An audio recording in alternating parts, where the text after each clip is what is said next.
Hello friends, आपका हमारे इस चैनल में स्वागत है। आज मैं आपके लिए न्यू कहानी लेकर आई हूँ। कहानी है माता सबरी की कहानी।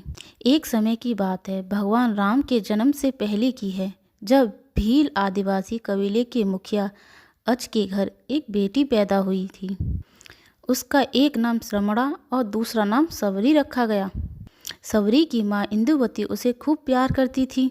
बचपन से ही सबरी पशु पक्षियों की भाषा समझकर उनसे बातें करती, और जब सबरी की माँ उसे देखती तो वह कुछ समझ नहीं पाती थी। कुछ समय बाद एक पंडित ने सबरी के परिवार को बताया कि वे आगे चलकर एक सन्यासिन बन सकती है।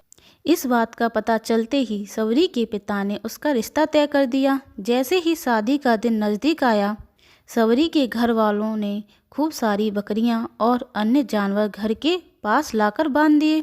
एक दिन सबरी की माँ जब उसके बाल बना रही थी तो उसने पूछा, माँ, इतने सारे जानवर हमारे घर क्यों लाए गए हैं? माँ ने जवाब दिया, बेटी, तुम्हारा विवाह होने वाला है, इसलिए हम लोगों ने इनका इंतजाम बलि के लिए किया है। तुम्हारी शादी के दिन ही बलि प्रथा होगी और फिर इनसे स्वादिष्ट भोजन बनाकर सबको परोसा जाएगा। यह सब सुनकर सबरी दुखी हो गई। काफ़ी देर तक सबरी ने उन जानवर को आज़ाद करने के बारे में सोचा। सोचते सोचते सबरी के मन में हुआ कि अगर ये जानवर यहाँ नहीं होंगे तो इनकी बलि रुक सकती है। ऐसा नहीं हुआ तो मेरे घर से कहीं चले जाने पर ही ये बलि रुक सकती है। जब मैं ही नहीं रहूँगी तब ना विवाह होगा और ना ही बलि प्रथा। इससे मासूम जानवर की जान बच जाएगी। इसी सोच के साथ जानवरों को रखी गई जगह पर सबरी पहुंची। उसने सोचा कि उन्हें खोती हूँ, लेकिन वो ऐसा नहीं कर पाई। उसके बाद सबरी जंगल की तरफ भागने लगी। भागते भागते सबरी ऋषि मुख पर्वत पर पहुंच गई। वहाँ करीब 10,000 ऋषि रहा करते थे। सबरी को लगा कि वह भी इस जंगल में किसी तरह ऋषि मुनियों की सेवा कर कर अपना जीवन जी लेगी। वो चुपचाप उसी जंगल में एक हिस्से में किसी तरह से रहने लगी। सबरी रोजाना ऋषि मुनियों की झोंपड़ी के आगे झाड़ू लगाती और हवन के लिए लकड़ियां भी लाकर रख देती। ऋषि मुनियों को समझ नहीं आ रहा था कि जंगल में उनका काम अपने आप कैसे हो रहा है। एक दिन सबरी को किसी ऋषि ने देख लिया। उसे देखते ही उसका परिचय पूछा। जैसे ही सबरी ने बताया कि वे भील आदिवासी के परिवार से संबंध रखती है तो उसे ऋषियों ने खूब डांट लगाई। सबरी को इस बात का बिल्कुल भी पता नहीं था कि उसकी जाति छोटी है और उसे ऋषियों द्वारा जाति की वजह से अपमान सहना करना पड़ा। इतना सब होने के बाद भी सबरी हर ऋषि मुनि के दरवाजे पर पहुंचती और उनके आंगन में झाड़ू लगाकर उनसे गुरु दीक्षा देने के लिए कहती। हर कोई सबरी को उसकी जाति की वजह से अपने आश्रम से भगा देता। ऐसा होते होते काफ़ी समय बीत गया। उसके बाद सबरी मतंग ऋषि की कुटिया में पहुंची। वहां पहुंचकर मतंग ऋषि को सबरी ने बताया कि वे उनसे गुरु दीक्षा लेना चाहती है। उन्होंने खुशी खुशी उसे अपने गुरुकुल में रहने दिया और भगवान से जुड़ा ज्ञान देते रहे। सबरी ने भी अपने गुरु मतंग ऋषि की सेवा करने में कोई कसर नहीं छोड़ी। वे गुरुकुल के भी सारे काम करती थी। सबरी से खुश होकर मतंग ऋषि ने उसे अपनी बेटी बना लिया था। समय के साथ मतंग ऋषि का शरीर भी बूढ़ा हो गया था। उन्होंने एक दिन सबरी को अपने पास बुलाया और कहा, बेटी, मैं अपना देह त्यागना चाह रहा हूँ। बहुत साल हो गए इस शरीर में रहते रहते। सबरी ने दुखी मन से कहा, आपके ही सहारे मैं इस जंगल में रह पाई हूँ। आप ही चले जाएंगे तो मैं जीकर क्या करूँगी? आप अपने संग मुझे भी ले जाएं, भी देह त्याग दूंगी। मतंग ऋषि ने जवाब दिया, बेटी, तुम्हें चिंता करने की जरूरत नहीं है। राम तुम्हारी चिंता करेंगे और ध्यान भी रखेंगे। सबरी ने राम का नाम सुनने के बाद पूछा, वे कौन हैं और उन्हें मैं किस तरह ढूंढूंगी? मतंग ऋषि ने बताया, राम कोई और नहीं, भगवान हैं। वो तुम्हें सारे अच्छे कर्मों का फल देंगे।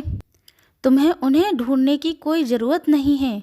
वे एक दिन खुद तुम्हें खोजते हुए इस कुटिया में आएंगे और तुम्हें अपने हाथों से ही मोक्ष दिलाएंगे। तब तक तुम इसी आश्रम में रहो। इतना कहते ही मतंग ऋषि ने अपना शरीर त्याग दिया। सबरी के मन में मतंग ऋषि के जाने के बाद एक ही बात थी कि भगवान राम स्वयं उससे मिलने आएंगे। वो रोज भगवान राम से मिलने के लिए बाग से अच्छे अच्छे फूल लाकर पूरा आश्रम सजाती और भगवान के लिए बेर तोड़कर लाती। भगवान के लिए बेर चुनते हुए सबरी उन्हें चख लेती थी ताकि भगवान को सिर्फ मीठे बेर ही दे। रोजाना सबरी इसी तरह भगवान के दर्शन की आस में फूल और बेर इकट्ठा करती रहती थी। इसी तरह इंतजार करते कई साल बीत गए। सबरी का शरीर एकदम वृद्ध हो गया था। एक दिन आश्रम के पास के ही तालाब से सबरी पानी लेने के लिए गई। तभी पास के ही एक ऋषि ने उसे अछूत कहते हुए वहां से भागने के लिए कहा और एक पत्थर मार दिया। वो पत्थर जब सबरी को लगा तो उसे चोट लगी और खून बहने लगा। बहते हुए खून की एक बूंद उसी तालाब के पानी में गिर गई। तभी पूरा तालाब का पानी खून में बदल गया। यह सब होता देखकर ऋषि ने सबरी को ही डांटा और कहा कि पापिन, तुम्हारी वजह से पूरा पानी खराब हो गया। रोज ऋषि उस पानी को साफ करने के लिए अपनी कई तरह की विद्याओं का इस्तेमाल करते। कई सारे जतन करने के बाद भी कुछ नहीं हुआ। फिर उन्होंने गंगा जैसी कई पवित्र नदियों का जल भी उस तालाब में डाला। फिर भी तालाब का पानी साफ नहीं हो पाया और वह खून जैसा ही रहा। कई सालों तक तालाब के पानी को साफ करने के लिए कोशिश के बाद भी कुछ काम नहीं आया तो ऋषि ने थककर सब कुछ छोड़ दिया। इस घटना के कई सालों के बाद भगवान राम अपनी पत्नी सीता के हरण के बाद उन्हें ढूंढते हुए उसी तालाब के पास पहुँचे। ऋषि मुनियों ने उन्हें पहचान लिया। भगवान को वहां देखकर ऋषियों ने तालाब का पानी साफ करने के लिए भगवान को अपने पैर उसमें डालने के लिए कहा, लेकिन पानी जैसा का तैसा ही था। ऋषि मुनियों ने भगवान से भी कई अन्य जतन कराए, लेकिन वो पानी जस से तस खून जैसा ही रहा। जब भगवान ने ऋषियों से पानी के रक्त में बदलने की कहानी पूछी, तब ऋषियों ने सबरी को पत्थर मारने वाली सारी बात बता दी। उसके बाद कहा कि वो महिला ही अपवित्र है, छोटी जाति की है, इसलिए ये सब कुछ हुआ है। उसी वक्त भगवान राम ने कहा, यह सब आप लोगों के खराब वचनों से हुआ है। सबरी की इस तरह से शब्द बोलकर आप लोगों ने उसे नहीं बल्कि मेरे दिल को घायल किया है। इसी घायल दिल के रक्त का प्रतीक यह तालाब का पानी है। आगे भगवान राम बोले, कहाँ है वो माई, मैं उनसे मिलना चाहता हूँ। तब तक सबरी उसी तालाब के पास पहुँच जाती है। इस दौरान सबरी के पैर को ठोकर लगती है और कुछ धूल उस तालाब में गिर जाती है। तभी सारा पानी साफ हो जाता है। भगवान राम सबसे कहते हैं कि देखिए, आप लोगों ने क्या कुछ नहीं किया, लेकिन पानी साफ नहीं हो पाया। अभी सिर्फ इनके पैर की थोड़ी सी धूल ने ही तालाब का पानी साफ कर दिया। भगवान राम को सबरी पहचान चुकी थी। उन्हें प्रणाम करके सबरी ने कहा, भगवान आप मेरे साथ मेरी कुटिया में चलिए। भगवान भी खुशी खुशी सबरी के साथ चल पड़े। फूलों से सबरी ने भगवान राम का स्वागत किया और वे सीधे बेर तोड़ने के लिए भाग गई और चक चक कर उनके लिए बेर लेकर आई। उन्होंने बड़े प्यार से भगवान राम और उनके भाई लक्ष्मण को बेर दिए। भगवान राम ने भी उतने ही प्यार से उन बेरों को खाना शुरू किया।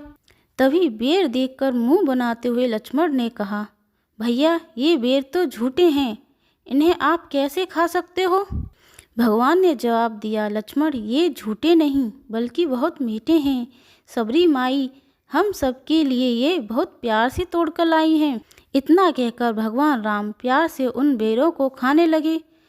भगवान ने जाते हुए सबरी माई से कहा, आप मुझसे जो चाहे मांग सकती हो। सबरी ने कहा, मतंग ऋषि के कहने पर मैं आज तक सिर्फ आपके दर्शन के लिए ही जी रही थी। अब आप मुझे मोक्ष प्रदान कीजिए, मैं अपना शरीर आपके सामने ही त्यागूंगी। उसी वक्त सबरी ने अपना शरीर त्याग दिया। भगवान राम ने अपने हाथों से उनका अंतिम संस्कार किया और सीता माँ की खोज में आगे बढ़ गए। तरह से मतंग ऋषि की बात सच साबित हुई और सबरी को भगवान राम के दर्शन भी हुए। तभी से भगवान राम को सबरी के राम भी कहा जाने लगा। इस कहानी से हमें यह सीख मिलती है कि सच्ची श्रद्धा हो तो भगवान के दर्शन जरूर होते हैं। मेरी कहानी अच्छी लगे तो प्लीज़ सब्सक्राइब। थैंक